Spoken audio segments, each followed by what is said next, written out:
Oh. Okay. Hello once again. I'm Colpack, and welcome to my reactions video of all the predictions I've made for the 2024-25 Premier League season. So if you've already come across my channel before, I've already made a video on my championship predictions. It was so-so. Luton was the worst one. But it's now time, literally an hour after all the matches are finished, so let's get straight into it. If you've seen the championship predictions video, you already know that I make a little game of it from another channel, a certain Irish guy who made a bit of a novelty of it. For each position I have wrong of a team placed in the Premier League, I get a point. The least amount of points the better, kind of like golf.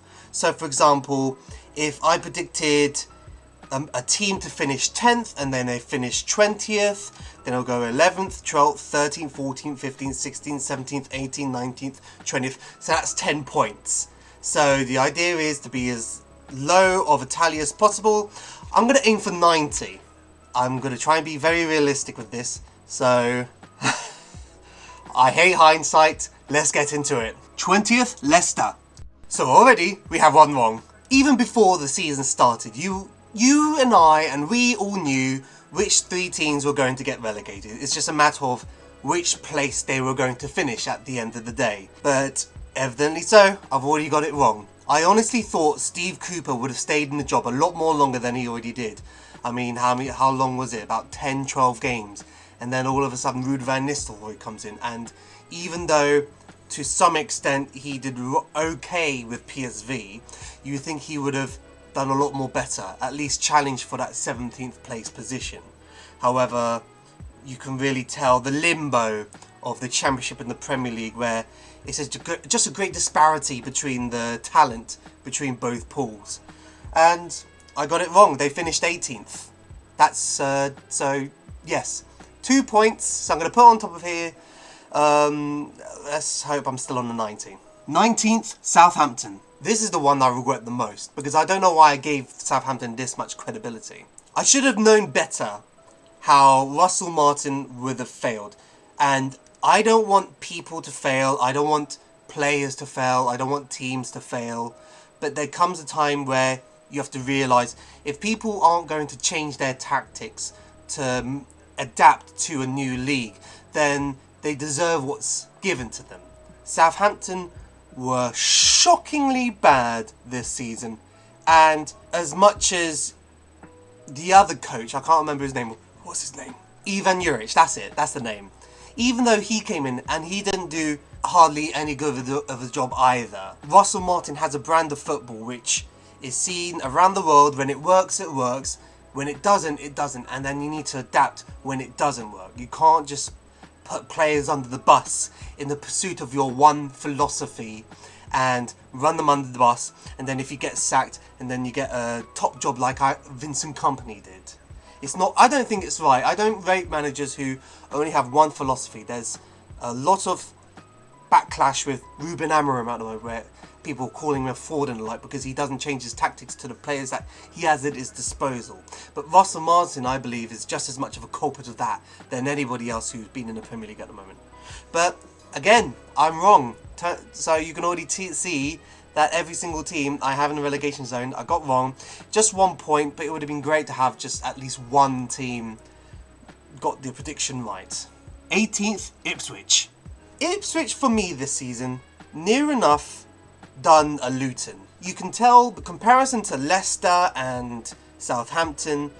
You can see that they were trying to bring about an identity where they knew they weren't going to have as much of the ball as a lot of the other teams they were going to go against, likewise with in the Championship. And Kieran McKenna, hopefully this will be a great example for him to learn in this one season, where sometimes you have managers in the past who might play great attractive football. The first person that comes into mind is Marco Silva when he was in charge of Hull and Watford.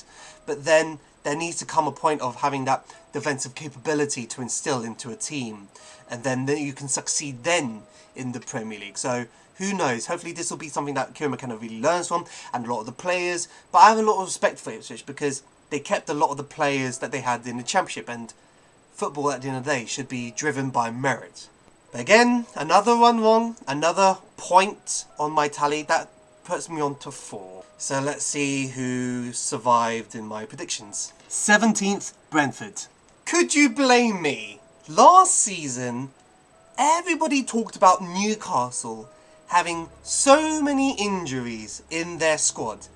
Nobody, from what I've seen, nobody batted an eyelid on how bad the injuries were for Brentford last season. And in addition to that, Ivan Toney, as much as I made the video about how much I personally despise the man, was on that ban. And he couldn't play for such a long time, only really for the last, 7-8 games of the season. I might have got that wrong, but only a handful of games at the end. So you couldn't help but feel coming into this season, they brought in a few alright signings. Sepp van der Berg, Fabio Carvalho, Ivan Toney's left. So I personally thought 17th, I was crossing my fingers because I thought they've done so well in the Premier League up to this point. Hopefully they can survive it. And they have far out exceeded my expectations. I am so happy that I got it wrong. And additionally, they finished in the top half of the Premier League, which is fantastic. I mean, how it could have been today, they could have had that European spot, but who really cares? A fantastic finish to the season, 7 points on my tally. Already, God, I'm not already looking forward to it. It's only 4 teams in, I'm already on 11. Jesus, give me strength. 16th, Nottingham Forest. How would you know? How would you know that Nottingham Forest, after last season surviving in the Premier League, would go on to have a European spot? How would you know? This for me is near enough the likes of someone betting on Leicester to win the Premier League in that fateful season. You just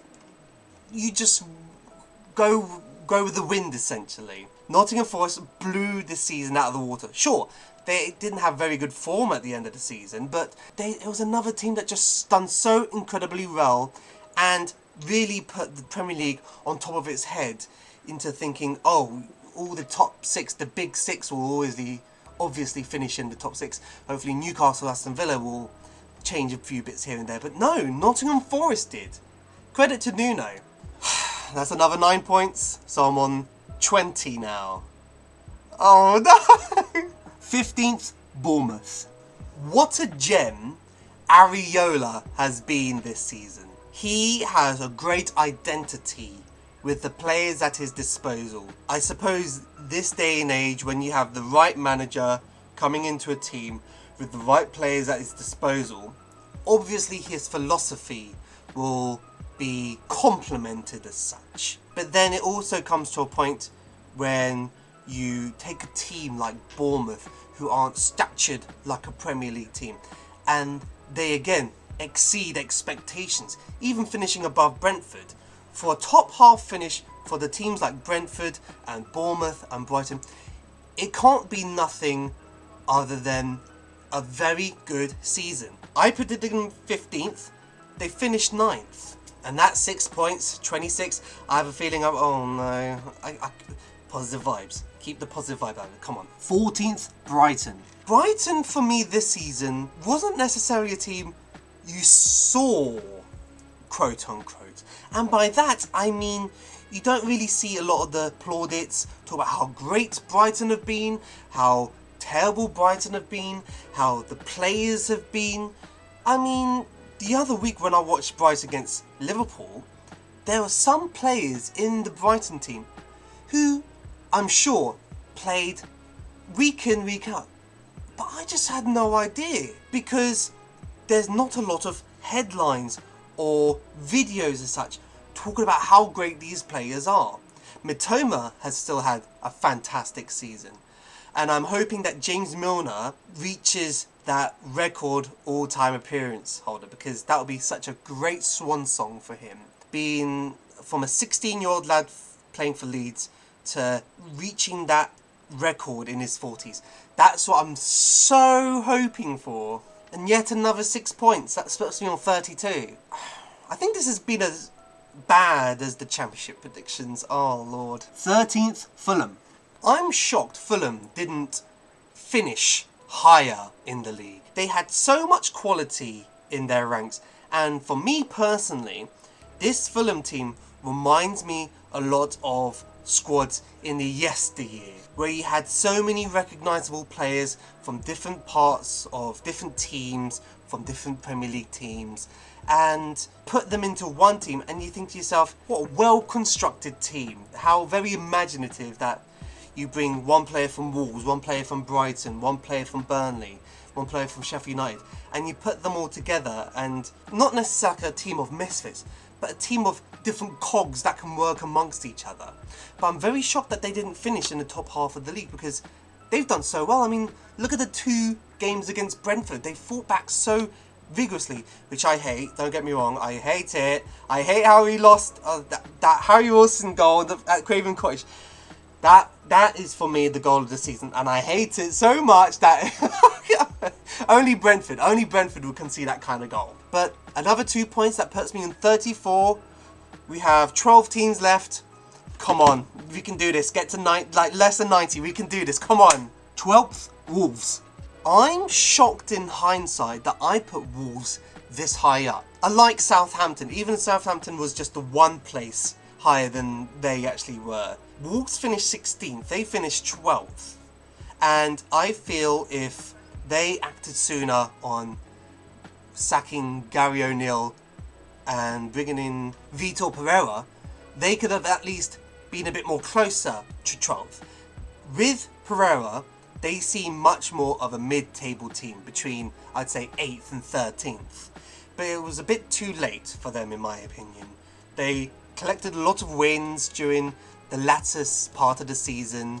It was a bit too late for them. They survived 16th. They can build on this. 4 points. That puts me on 38. 11th, Chelsea. How would you know? At the start of the season, they got rid of Mauricio Pochettino, and to take his place is Enzo Maresca. I thought Chelsea were going to go into mid-table obscurity. It was another one of them seasons I predicted that it was a bunch of misfits trying to find their goal-scoring boots, even though they still had Cole Palmer. But I felt with Enzo Maresca, the team wasn't going to revolve around Palmer. It was going to be very difficult to find some players who could be consistent, but he's proven me wrong. And there was a lot of uproar I've noticed this season about Maresca, primarily because of his football. But at the end of the day, he's brought back not only Champions League football, but as much as it's not a title to crown them as champions of Europe, they're in a Europa Conference League final, a European competition final. And as much as people like to dog it down, what would you rather attend to at a parade? Finishing 4th or winning a trophy? I know what I would prefer.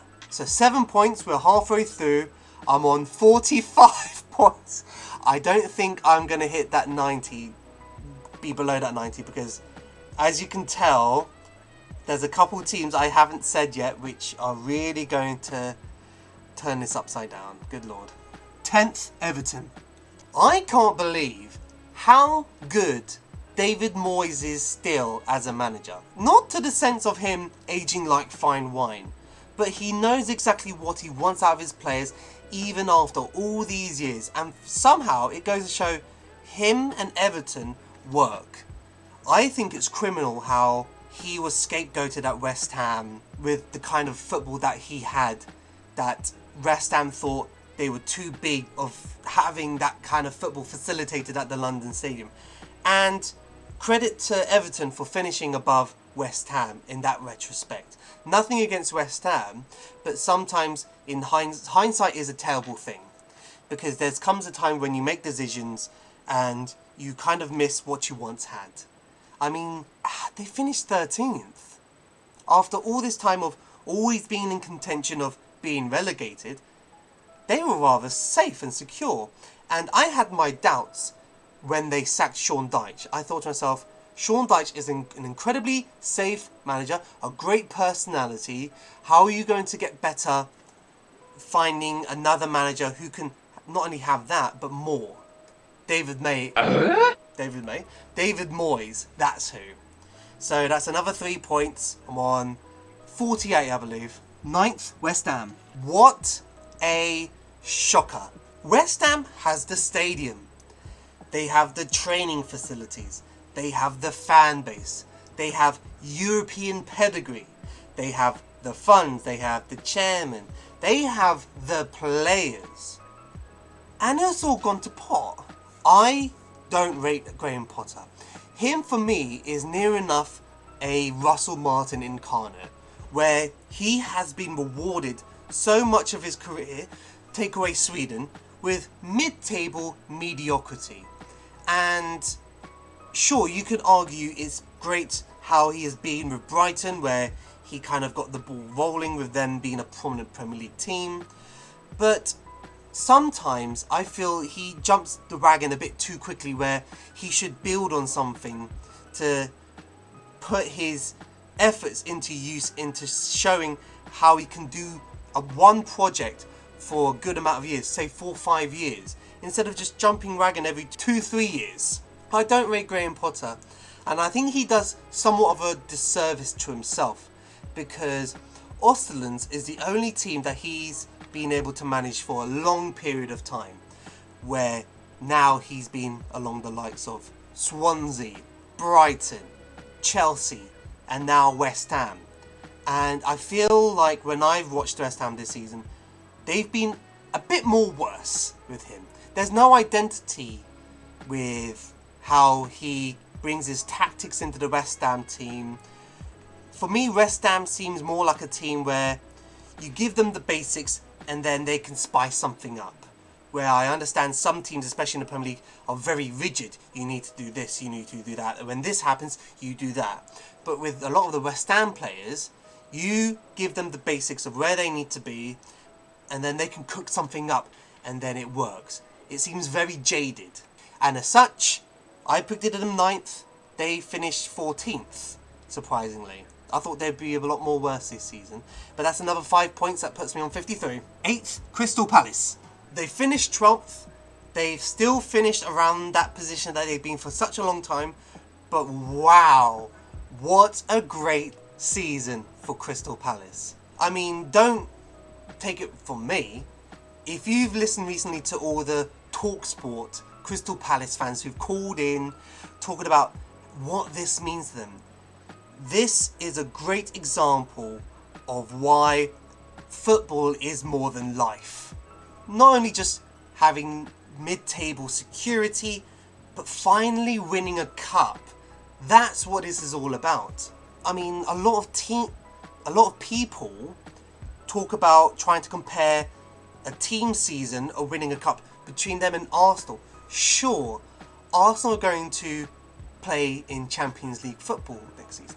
But where's the parade? Where's the jubilation that they achieved something great this season, or even greater than just accomplishing for Europe? I would cherish Brentford to win a trophy over them getting a European spot, because how can you celebrate that with the fans? An open bus parade, oh, we finished 4th, we finished 2nd. Crystal Palace, in my opinion, have had just as much of a fantastic season than Arsenal. Just what it is. So that's another 4 points. I'm on 57. So there's 7 teams left. I have 33 points to spare. I'm not going to get this. 7th, Newcastle. Again, another team who have had a fantastic season with winning a cup. And different to Crystal Palace, I believe Newcastle have had a better season than Arsenal. They're in the Champions League.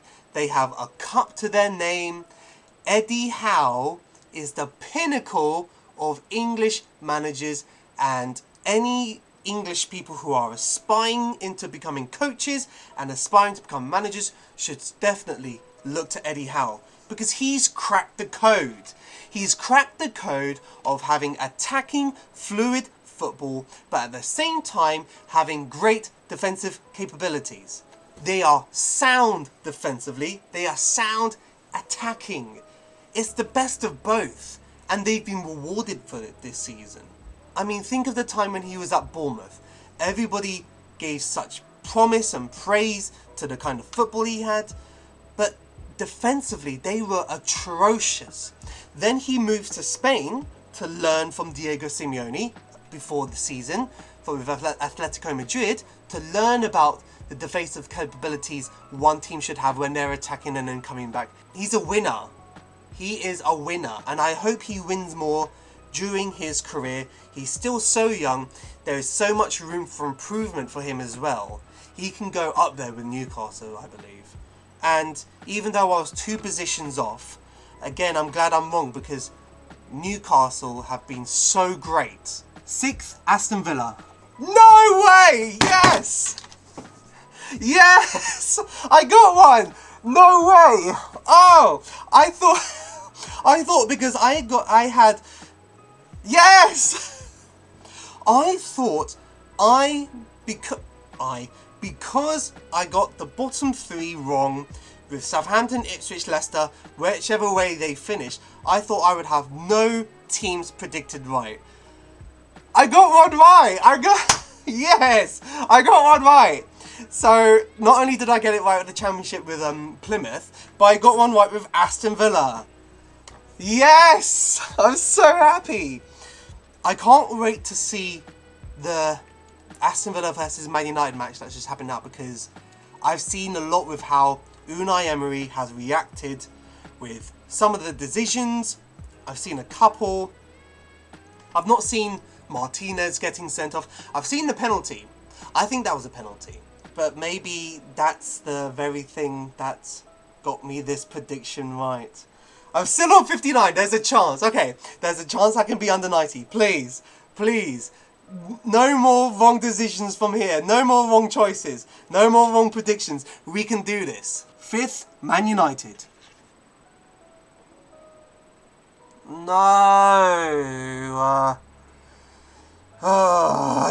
Chimama.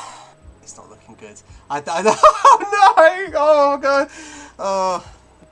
What can I say about Man United that this won't drag on for such a long time? The Glazers and Ineos are most likely the most inept, immoral businessmen to ever grace the Premier League. They have ruined Man United, and it feels like they haven't finished ruining Man United. They started the season giving Erik ten Hag a new contract for him winning the FA Cup, which could be debatable whether he should have deserved it, if he shouldn't have, but they did. And by the time Erik ten Hag was sacked, sure, they were 14th in the Premier League, but they were only 7 points from the top 4. And sure, they were 7 points from the bottom 3. But looking at it now, they finished 24 points away from the top 4 and 17 away from the bottom 3, which is a disgrace. A disgrace as to how the Glazers and Ineos can make Man United this. I mean, we don't need to pinpoint every single thing, every single decision made that has made Man United even worse this season, because that in itself deserves a whole new video, which I'm sure so many YouTubers are putting out right now.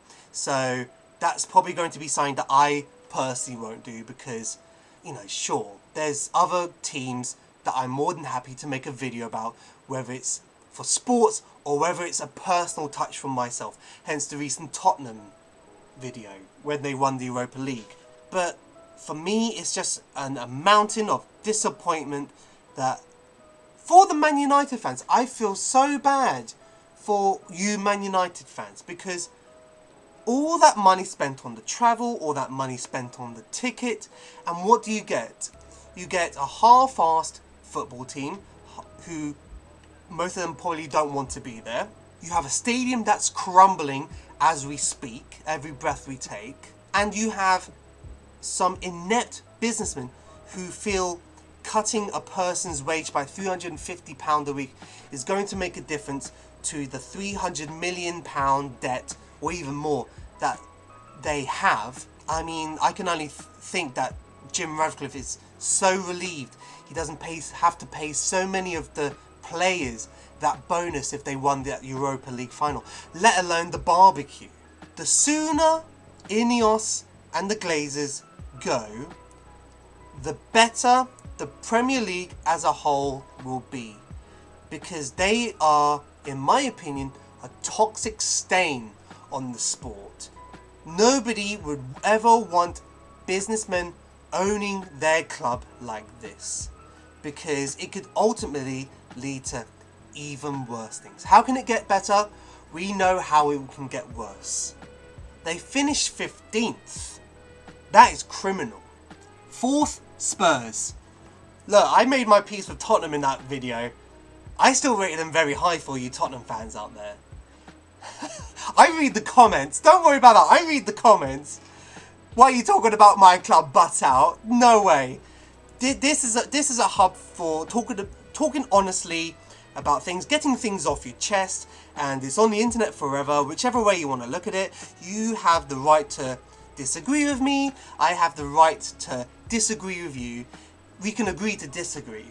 And I thought Tottenham were going to do so well because Ange Postecoglou, sure, I didn't think his tactics would necessarily have been found out, but also I didn't think he would be able to be adaptable for this season.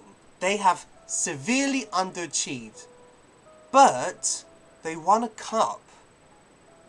They won a trophy. They're in the Champions League and they won a trophy.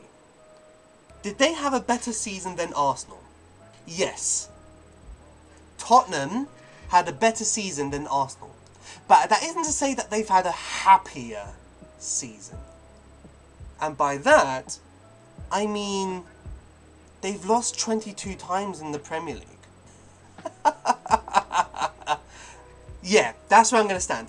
Tottenham, in my opinion, have had a much better season than Arsenal. They both have Champions League qualification. Tottenham can celebrate a cup. But I feel Arsenal fans have a right to be much more happier this season because they've won more, they've lost less, collectively speaking. You know, you can't just say, oh, we've had a happier season because we've had a happy 3 days compared to the whole 365 days. But I can say that Tottenham have had a better season. And like I said in the Tottenham video, it might have been one of the worst days of my life, but they totally deserved winning that title. And congratulations to them. And congratulations to you Tottenham fans who were able to celebrate it. You know, we'll meet in the middle. See, I could be a nice guy.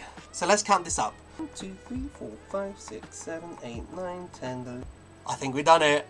We're on 82, but we have 3 teams left. You already know which teams they are. I think, wait. No. Yeah. 3rd, Liverpool. We're champions. Well, Liverpool are champions. I really like Liverpool. I've supported them for a long time.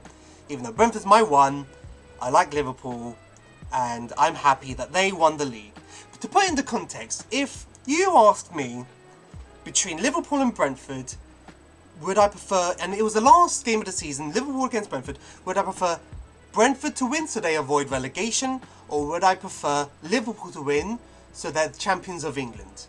Gosh darn no, I'll be rooting for Brentford. Never forget that. Against any other, if Brentford aren't in a relegation zone and it was up to in Liverpool's hands whether they stay up or not, you gosh darn well know I will stand in the corner of Brentford. However, in this case, Brentford aren't getting relegated. Liverpool won the Premier League. It's a day of celebration. Get in. Arne Slot. What a man. What a lad. What a legend. Him and Antonio Conte for Napoli. 2 managers who are in their first season managing a new club and then they win their respective leagues. Football heritage. I remember some people talking about Liverpool's tactics at the beginning of the season, and it mainly revolved around Slot nearly mimicking Klopp's attacking gegenpress, but in a kind of slingshot manner per se, where they try to soak in the pressure from the opposition players, and then they quickly go into that attack to try and score as quickly as possible. It worked, and I would like to think I made a great prediction, not necessarily of this because I predicted them third, they finished first, but the whole Trent Alexander-Arnold saga, where I said that Trent Alexander-Arnold, I'm more than happy him going as long as Mo Salah and Virgil van Dijk sign new contracts. Maybe hindsight isn't a bad thing after all. It's because I'm a big fan of Conor Bradley. I really like, hear me out, I really like defenders who can defend. And as much as Conor Bradley has some injury issues, even at such a young age, I would like to feel very confident that he can make the right back position his own. We don't need another right back. Maybe a Tsimikas with a right foot. I would hope Conor Bradley solidifies himself being Liverpool's future right back. But then I am 2 places off, that's 2 points. I'm on 84. So in these 2 teams, I think I got it. I've got it. I got it. Second, Arsenal.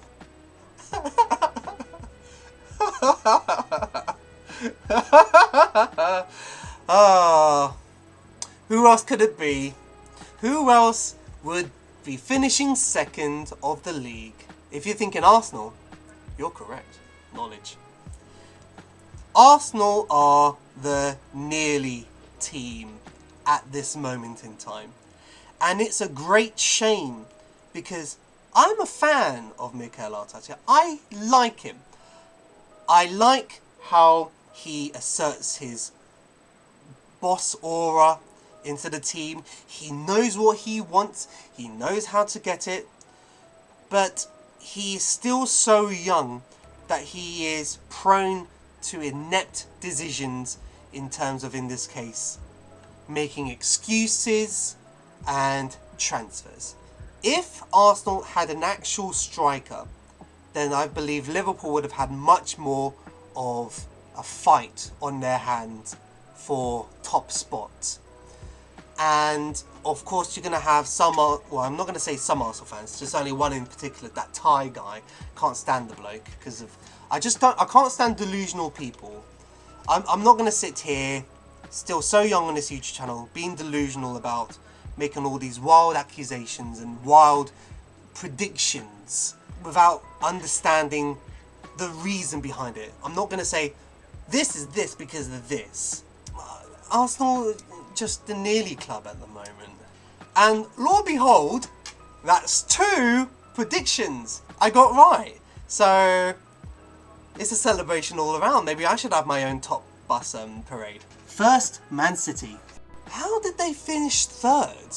It felt like this season, Man City imploded upon themselves, with Rodri injuring himself at ACL, taking him out for most of the season.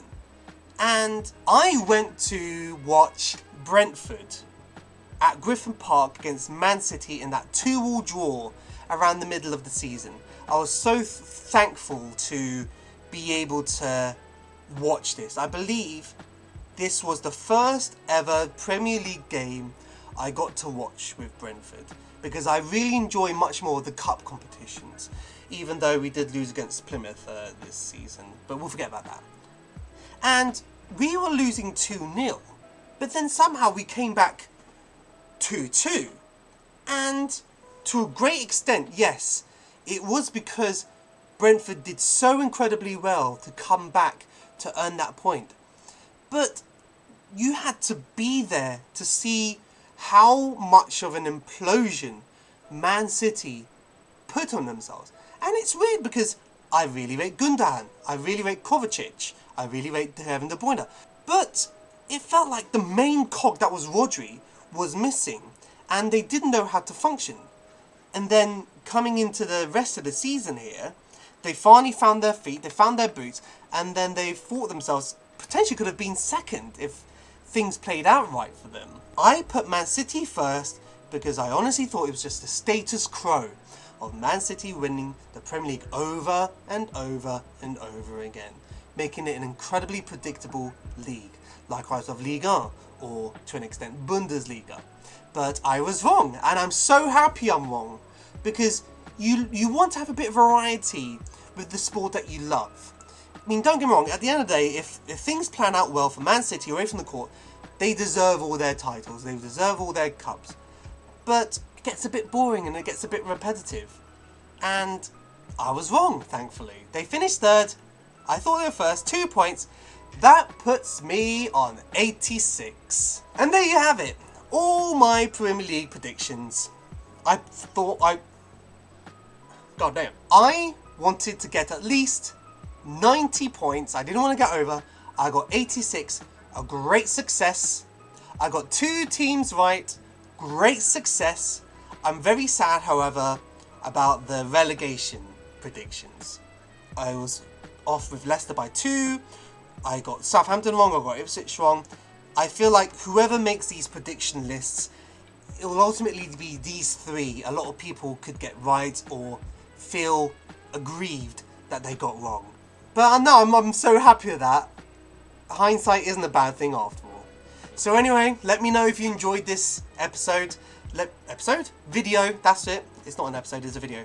Let me know which teams you got right, which ones you got wrong. Like, comment, subscribe, and I'll see you soon.